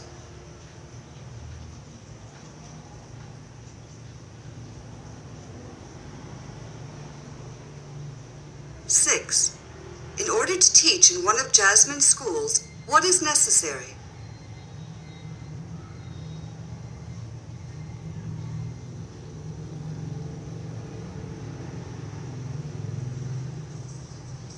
In this next booth, we have representatives of the Hire a Tutor program.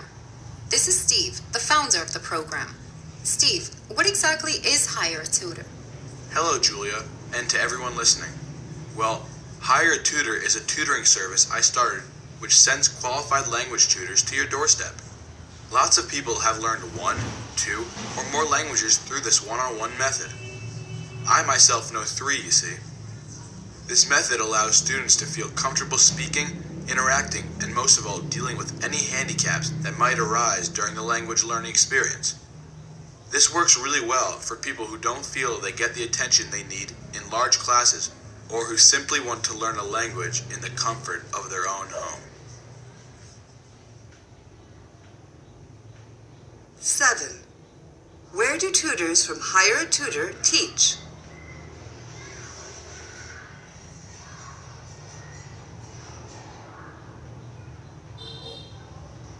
8.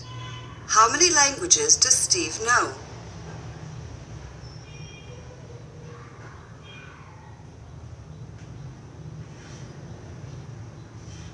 9. According to Steve, who might be more interested in the Hire a Tutor program?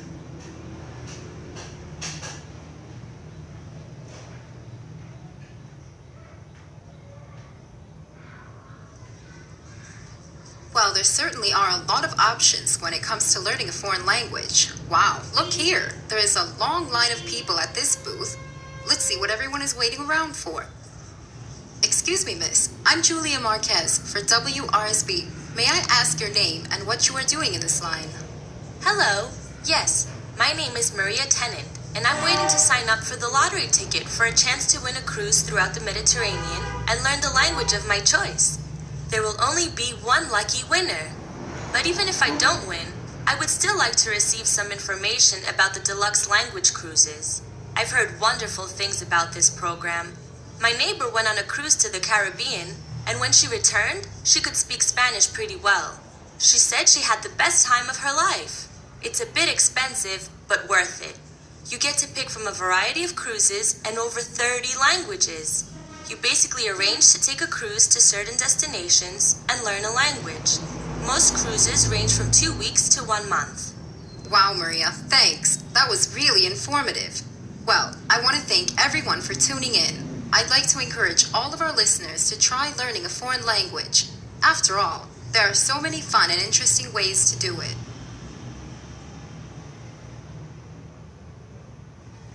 10. What does Maria want to sign up for?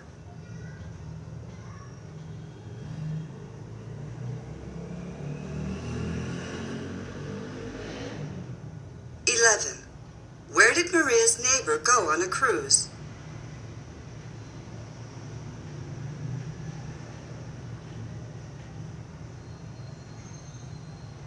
12. How long do most cruises last?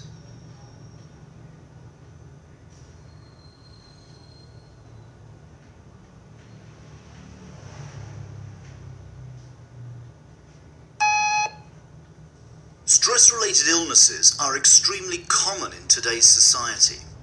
Headaches, muscle pain, ulcers, and high blood pressure are just some examples of what millions of people under stress experience. Some of these illnesses are easy to treat, while others are more difficult.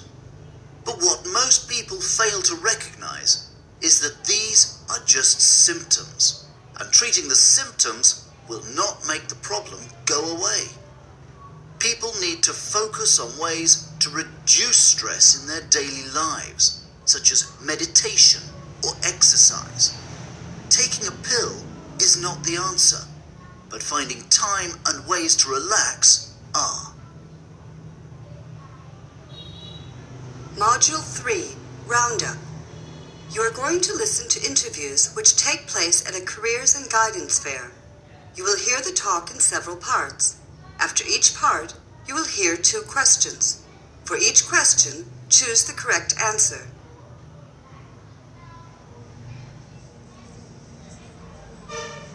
This is John Adams reporting live from the Aspen Country Careers and Guidance Fair. I'm here with Carol Barnes, Human Resource Director with a large employment agency, Manpower International. Hello, Carol, and thank you for taking the time to talk to us. It's a pleasure to have you here. I think the best way to begin is for you to describe the various techniques and skills a school leaver or college graduate needs at their first job interview. Certainly. Firstly, let me begin by discussing the interview skills young job seekers require in order to be successful in finding a job. They should create a positive impression when they go for their first interview by being punctual and dressing smartly. By that, I mean they should arrive at least 20 minutes before in order to calm their nerves. Also, make certain that MP3 players, cell phones, or even watch alarms are switched off during the interview, as unwanted interruptions can be distracting as well as annoying. However, most importantly, when you have your first interview, remember to be friendly and smile, as this breaks the ice when you meet someone for the first time. In some cases, it may also be useful to surf the internet to do some background research on the company before the interview, as this shows that you are well informed and enthusiastic. 1. Why should job candidates arrive at least 20 minutes earlier?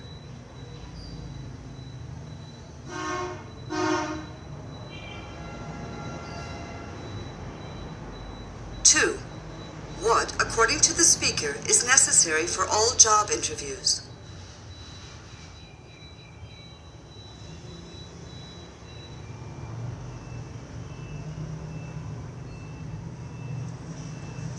Could you please tell us more about making the right choice when it comes to choosing a career? Young adults often wonder what they'll do after leaving school, and most of them only start thinking about their future careers at the end of high school. I believe that career guidance should be offered by qualified counselors. Also, aptitude tests should be administered to high school students to allow them to make the right choice at that crucial time. For example, some people may have a mathematical and scientific aptitude. They may follow a degree in science, such as medicine, dentistry, engineering, economics, computer technology, etc. Other students who perform better in languages should follow political science, social sciences, the humanities, example, social anthropology, sociology, psychology, the arts, or communication-based degrees, example, marketing and business management, etc. 3. What do aptitude tests help to do?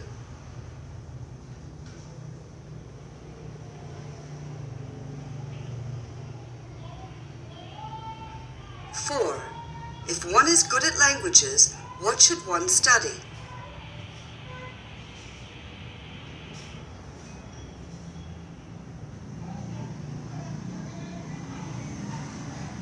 Besides the academic skills, what other factors are important in making a correct career choice? It is important that school leavers and university graduates remember that they should choose a profession for which they have the right qualifications. In other words, if you have an arts degree with English as a major, this doesn't necessarily mean that you're cut out to be an English teacher. It may depend on other aspects, such as your character. Can you discipline a class of students? Do you prefer working on your own or in a group? Can you cope with pressure and communicate effectively in your job? Let's say, in the field of marketing, business administration, or advertising. Are you a creative person? And can you take the initiative to solve problems? All these factors are important in making the right choice. Employers recognize these potential abilities and reward you accordingly. If you are capable, you may receive a promotion and a higher salary. 5. What, according to the speaker, should graduates take into consideration before taking on a job?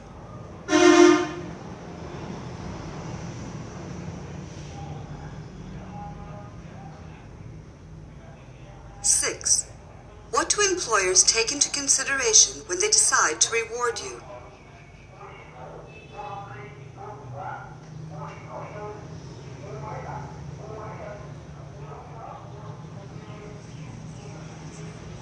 'You have been most helpful and informative, Carol, and thank you for your useful advice and time. My pleasure. Now let me introduce you to Ann Evans, a career guidance counselor. Good morning, Ann. Could you give us your impression of this fair? Good morning. Well, I think that is an excellent idea, as it informs school leavers and university graduates not only about the various jobs on offer, but also offers valuable information about prospective employers, qualifications and skills needed, working conditions, salaries, job satisfaction, promotion prospects, and opportunities for scholarships for further study. Finally, students here at this fair can gain valuable experience on how to write a resume. Very often, sending a resume is the first form of contact between a prospective employer and a job seeker. The art of writing concise information, as well as promoting one's strong points, is an essential and a valuable first step. 7. Why is it useful to attend the fair?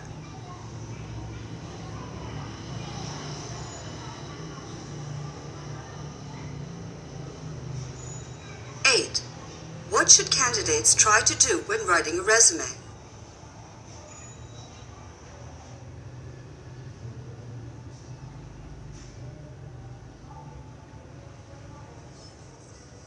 Thank you, Anne. So far we have listened to top tips given to us by experts in the field. Now let's listen to some younger school leavers and college graduates who are with us here today. Hello, Jason. Let me begin by asking you, what is more important, to have a degree and the right qualifications or work experience only? Well, actually, I'm not so sure. Both, I guess. As I've only just finished college, I would like to gain some work experience and take a year off from studying. I was hoping to meet some prospective employers here today. But I also believe that it is important to have many qualifications, so I'm hoping to be able to find a job to save up enough money to do some further postgraduate studies. I would also like to find out some information about scholarships, as we all know how expensive university fees are nowadays. Hi, what do you think about that, Nicola? Hi, my situation is different from Jason's. As I'm quite good at languages, I would like to go to university and study for an arts degree, majoring in foreign languages. I believe that this qualification will open up more job opportunities in the field of translation, which is what I'm hoping to do in the future. In that way, a prospective employer will have a more positive image of my skills and abilities. How useful is this fair? I think it's absolutely fantastic. I've gained many useful tips on how to enter the job market successfully. Thank you. 9. What does Jason want to do at the moment?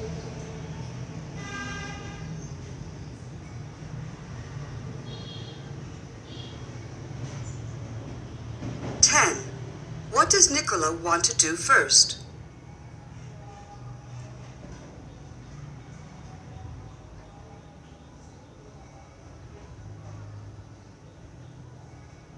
2.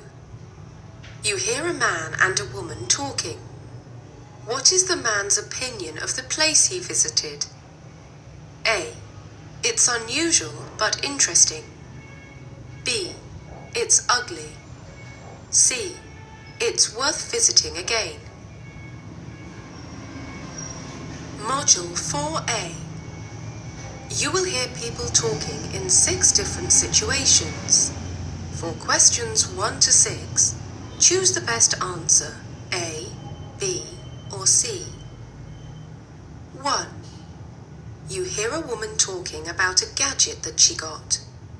What did the woman originally want it for? A. To look at photos. B. To listen to music. C. To watch videos.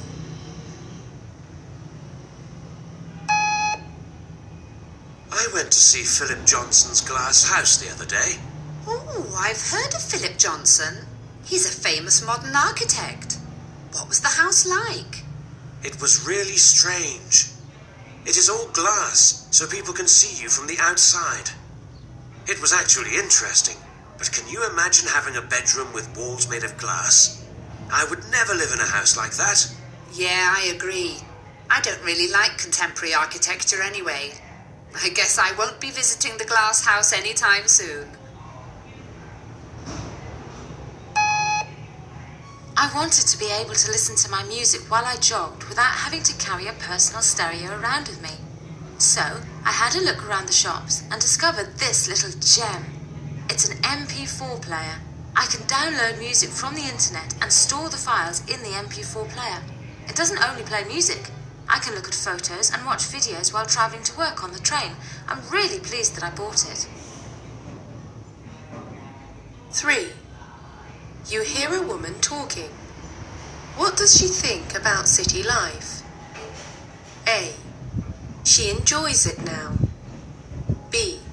She still finds it very scary. C. She prefers a small town. 2. You hear a man and a woman talking about shopping on the internet. What advice does the man give the woman? A. To shop from safe websites. B. To be careful with her credit card details. C. To go out shopping. When I first moved to the city from a small town, I was overwhelmed. I wanted to hide in my flat.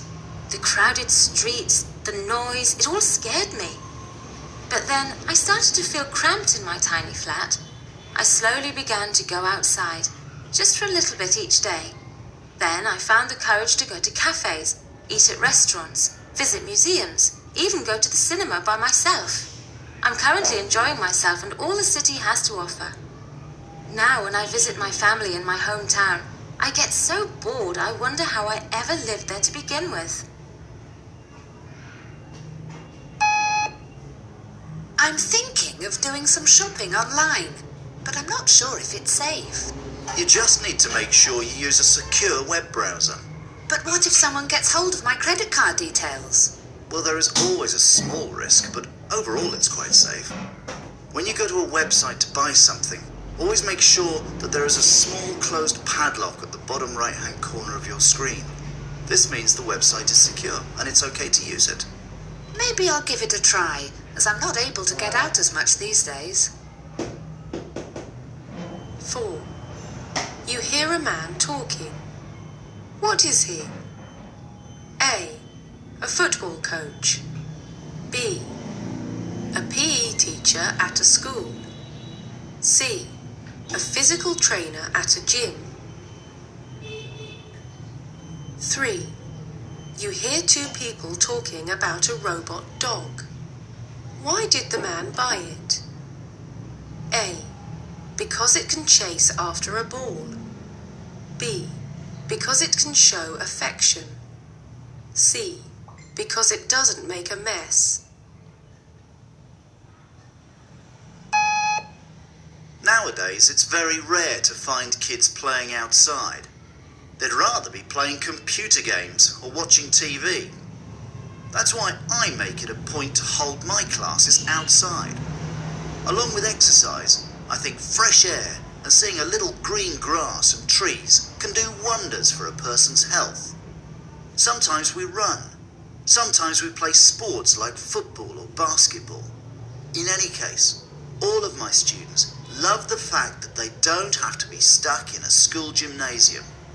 Hopefully, my class will inspire them to spend less time watching television and more time outdoors.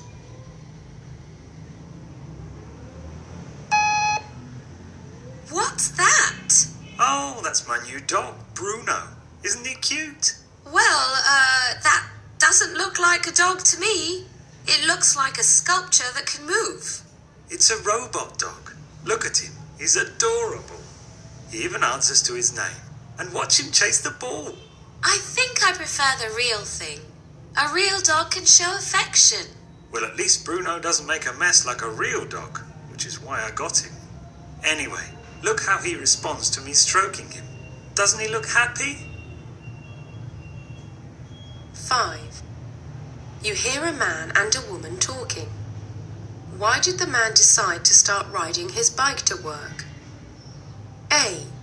He wanted to help protect the environment. B. He wanted to exercise. C. He wanted to avoid traffic. 4. You hear a man on the phone. Why is the man complaining about the product he bought? A. It didn't scratch all of his back. B. It was defective. C. It injured him.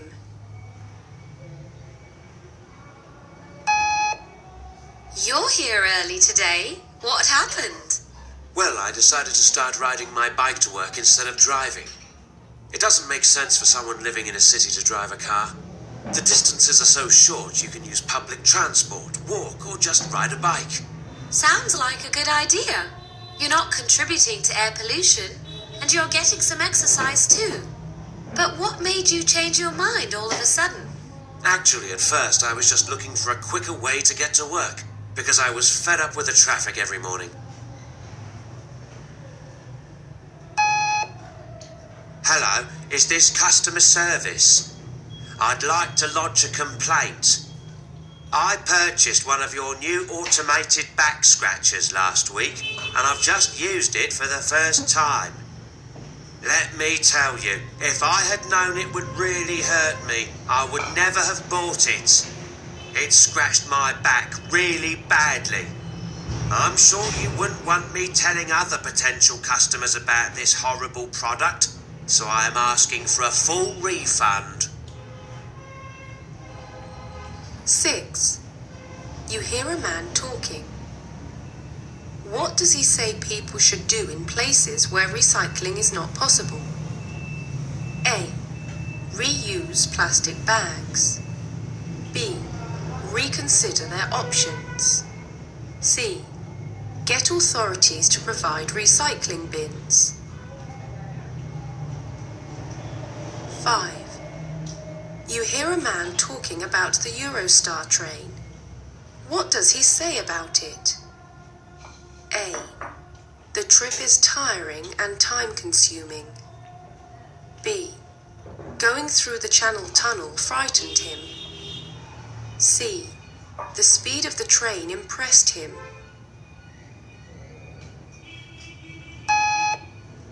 The amount of rubbish we create is constantly increasing, as is our population. This waste is extremely harmful to the environment, and that is why recycling is important. By recycling, we are helping to preserve our environment and our planet for the future generations to come. Many places make it easy to recycle by providing separate bins where you can throw away plastics, glass, and paper. However, some places do not offer services such as these, and that is where it is up to the individual to make smart choices. Try reusing plastic containers and choosing paper bags over plastic ones. Also, try not to buy or use products that may be harmful to the environment. I just took my first ride on the new high-speed Eurostar the other day, and it was amazing. Crossing the channel before the Eurostar used to be so tiring and time-consuming. Today, it only takes 2 hours. Imagine that, going from London to Paris in just 2 hours, at a speed of over 200 kilometers per hour. Some people are afraid of going on the Eurostar because it goes under the English Channel, through the Channel Tunnel, or Channel. They shouldn't worry, though. You're only under the water for about 20 minutes, and it's very safe. 7. You hear a man and a woman talking. What did the woman think of the museum? A. She really liked it. B. She didn't like it at all. C. She found some things interesting. 6. You hear a woman interviewing a man on a radio program. What is the man's intention? A. To give technical information about the gadget. B.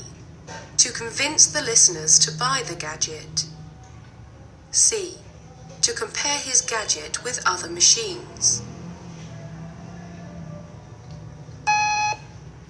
So, what did you think of the Modern Art Museum we went to yesterday? Well, it was very different from any other museum I've been to.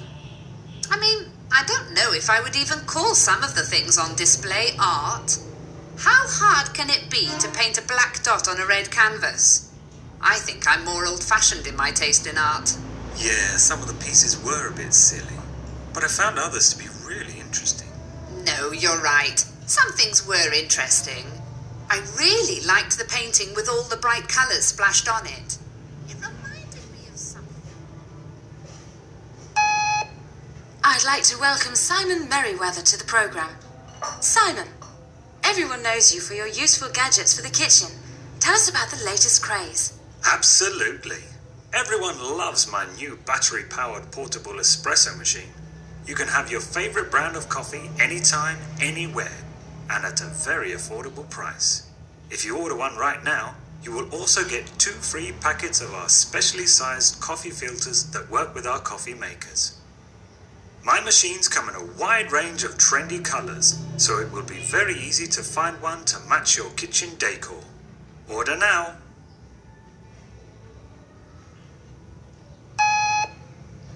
Please welcome our guest today, Dr. Andrew Smith, who is here to talk to us about how biometric recognition technology is being used in passports. A few years ago, biometric technology was only seen in science fiction films. But in the next few years, it is going to become a reality, as more countries have started issuing biometric passports to the public. Tell us, Andrew, what is a biometric passport? At first sight, it doesn't look out of the ordinary. It's the same as a regular passport with a photograph, but it has some new security features. In particular, it has a microchip. The microchip holds biometric data about the owner. These are unique physical characteristics of the person, such as their fingerprint, face, or eyes. This is what we mean by biometric recognition. For example, take the facial features of a person. The microchip will have information about the person's face taken from their photograph. As everyone's face is different, this can be used to identify the person. So the information on the microchip is compared with a scan of the person's face? Exactly. Why has biometric technology started being used in passports? Increasing security concerns is the main reason. Also, adding a person's biometric information to their passport can help prevent someone from stealing their identity. In other words, it can prevent a person from pretending to be someone else. How many countries are using the technology? They are in use in about 40 countries so far. How long has this technology been around? Well, biometrics for identification is not a new idea. One of the oldest techniques for identifying individuals is fingerprinting, which has been used by the police for over 100 years. For the last decade or so, as technology has become more advanced, scientists have started looking at new ways to improve biometric recognition. But it's only in recent years that this technology has been introduced to the public. This is because, for biometrics to be successful with the general public, it needs to be close to perfect and to make their lives easier. In a busy airport, you have to have a quick and accurate way of identifying people. What are the disadvantages of this technology? There are none. No, I'm just joking. Of course, there are some disadvantages. People have expressed concern over invasion of privacy because their details will be kept in a computer database. This means as you move between countries, you could be watched by the government. Some people don't like that idea. In addition, scientists have done tests to find out which is the most accurate method of biometric identification. That is, using the face, fingerprints, or the eye. It was found that eye scanning is the most accurate. However, on saying that, eye scanning is 99.9% accurate. Although this is almost perfect, when used in a hugely busy airport like London Heathrow, where millions of passengers pass through every year, there is still the chance that a large number of individuals would not be identified. Despite this, the technology can still be used, and scientists are working on making it 100% accurate. What other areas could biometric technology be used in? Apart from the travel industry, this method of identification could be used in banks and businesses, but it could also be applied to home life. Scientists are working on adding voice recognition to the technology.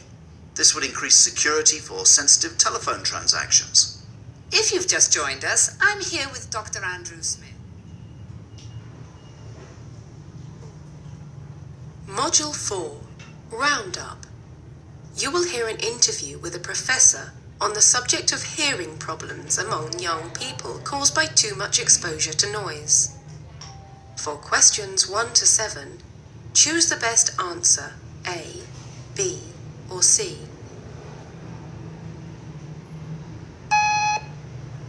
Good morning, everyone, and welcome to today's edition of Technology Today. Remember when your mom told you to turn down your stereo, or it would damage your hearing? You probably thought she was just worrying too much. Well, it turns out she was right. Noise is a major cause of hearing loss. Shocking new statistics published this week confirm it. Deafness is no longer just something which affects older people. There has been an alarming increase in the number of teenagers and young adults with hearing problems directly related to the levels of noise they're exposed to. Here today in the studio with me to talk about this problem is Professor Simon Williams, who carried out the latest study. Good morning, Professor Williams, and welcome to the program. Good morning. So, are all young people deaf? No, they are not all deaf. But the study shows there is a considerable problem, and if we do not act quickly, it could get a lot worse. So, how serious is the problem exactly amongst young people? Well, the study questioned 1,000 young people aged between 14 and 20, almost all of whom went to rock concerts and clubs regularly. The study found out that an incredible 73% have a high risk of permanent hearing damage after being exposed to such loud music. They complained of not being able to hear properly for the whole of the next day, or of ringing sounds in their ears, both of which are warning signs of serious damage to the ears. In addition to this, over 80% of those questioned had MP3 players, personal stereos, or listened to stereos using headphones. So, are headphones a big problem then? Well, not necessarily. It is the volume level which is the problem, and the amount of time young people today spend listening to music on these devices. When you think that an MP3 player can reach levels of 100 decibels or more, you do not have to listen to it for very long for permanent damage to be done. So what does 100 decibels actually mean? Well, if you consider that the noise from an airplane taking off is about 110 decibels, and that a busy street with lots of cars will reach 60 decibels, this gives you some idea of how loud these personal stereos are. It is commonly accepted that listening to headphones at 85 decibels for longer than an hour will cause permanent hearing damage. And unfortunately, more than 87% of the MP3 users questioned were listening to music on headphones at over this level for longer than an hour a day, with just over half using them for 21 hours per week. So what kind of problems do these young people have with their hearing after such exposure? Well, as I said before, most of them complained of ringing in the ears afterwards. Others said they had difficulty hearing certain tones when people spoke to them.